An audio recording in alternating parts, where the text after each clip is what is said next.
ময়নামতি নদীর পাড়ে ছোট্ট একটি গ্রাম, সেই গ্রামেরই একটি মেয়ে ময়না যে তার নাম।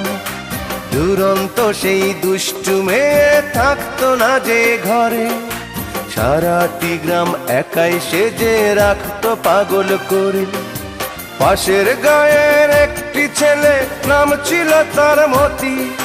ময়না ছিল সেই ছেলেটির একমাত্র সাথী। সারা গায়ের চোখের মনি ছিল ময়নামতি।